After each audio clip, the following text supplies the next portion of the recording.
अस्सलामुअलैकुम।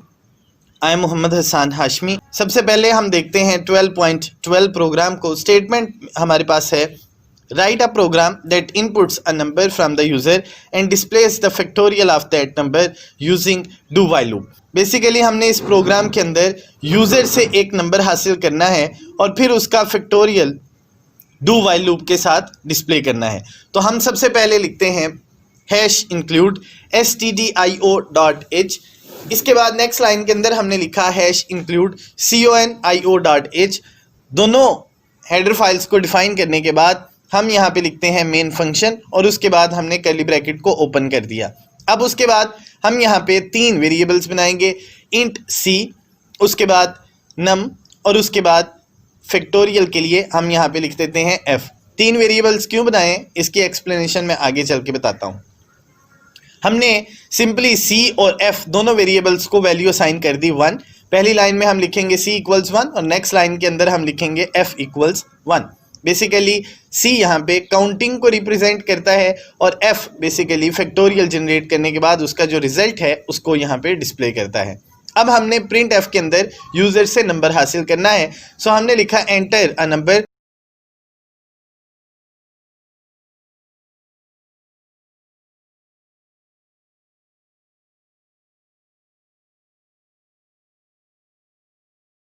Scan F के अंदर हमने लिखा %d और उसके बाद हमने रेफरेंस ऑपरेटर के साथ वेरिएबल नम यूज़ कर दिया। हम बेसिकली नंबर यूज़र से जो हासिल करेंगे उसको नम वेरिएबल के अंदर स्टोर कर देंगे।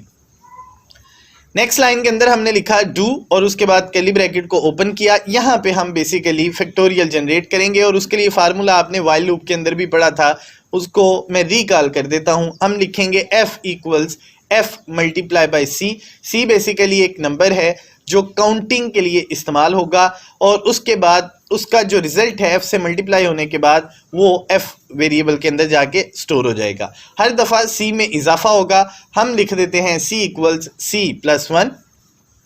हम तब तक लूप को चलाएंगे जब तक यूज़र ने जो नंबर एंटर किया है वो नहीं आ जाता। तो उसके लिए हमने वाइल के अंदर लिखा c इज़ लेस देन और इक्वल num और उसके बाद हम सिंपली फैक्टोरियल का रिजल्ट डिस्प्ले कर देंगे। हम लिखेंगे print f factorial of %d is %d और शुरू में हम लिखेंगे पहला वेरिएबल नम और दूसरे नंबर पे हम लिख देंगे f।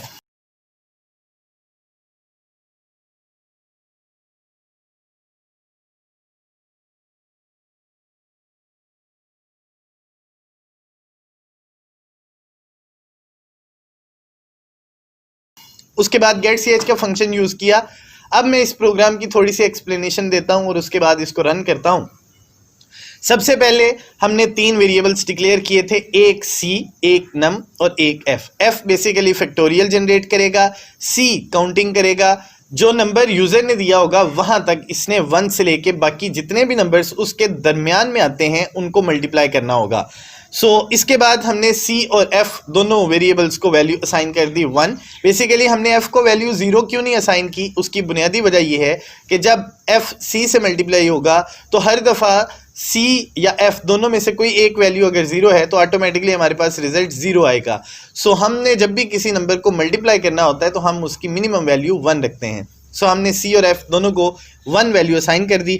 अब उसके बाद हमने यूज़र से नंबर हासिल किया जिसका वो फैक्टोरियल जनरेट करना चाहता है। यूज़र ने हमें एक नंबर दे दिया। अब हमने उसको डू स्ट्रक्चर के अंदर लेके गए, उस नंबर को हमने यहाँ पे लिखा f equals f multiply by c। f की पहली वैल्यू 1 है, c की वैल्यू भी 1 है।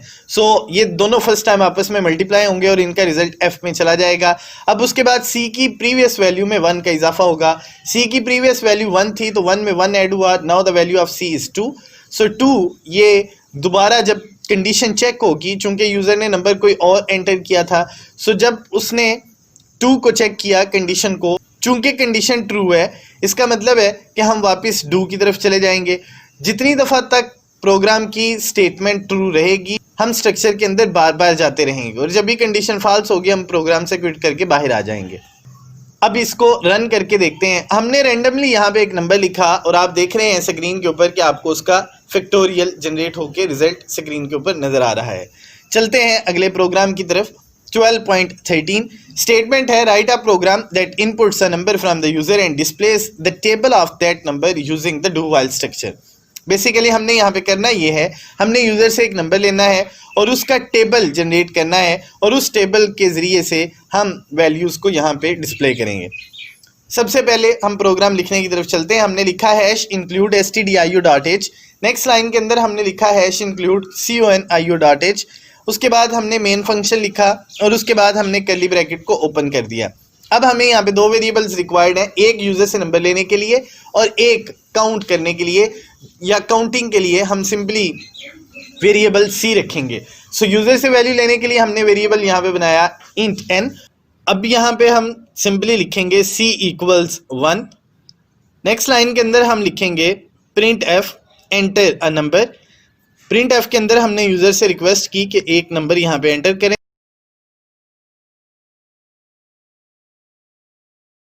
स्कैनएफ में हमने लिखा %d और रेफरेंस ऑपरेटर n वो वेरिएबल है जिसमें हमने यूजर से नंबर लेना है और c बेसिकली काउंटिंग के लिए यहाँ पे लूप के लिए इस्तेमाल होगा।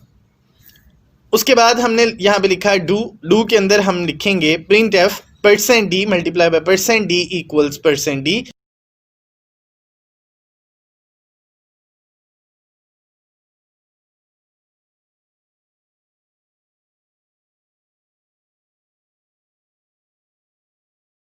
और उसके बाद बैकस्लैश n लिखने के बाद हम लिखेंगे n फर्स्ट टाइम, फिर उसके बाद comma c comma n multiply by c।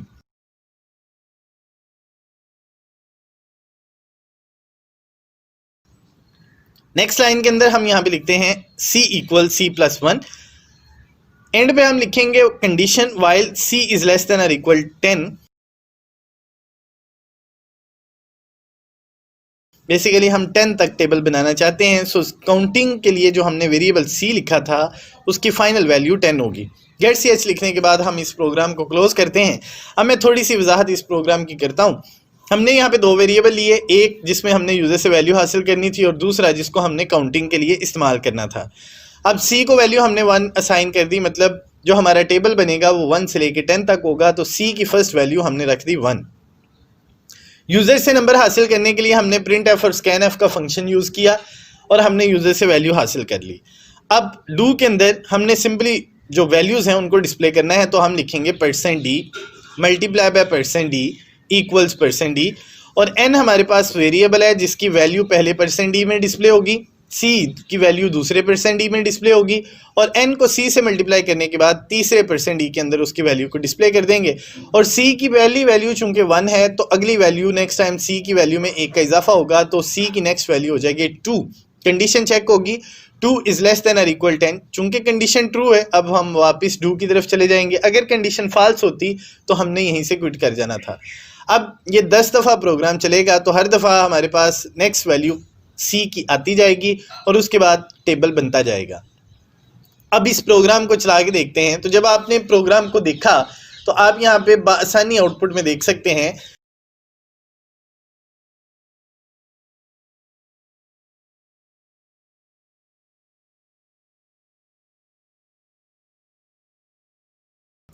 दोनों प्रोग्राम्स में अगर कोई भी चीज़ जो आपको मुश्किल लगी हो तो आप कमेंट्स में या ईमेल के ज़रिए से मुझसे रब्ता कर सकते हैं।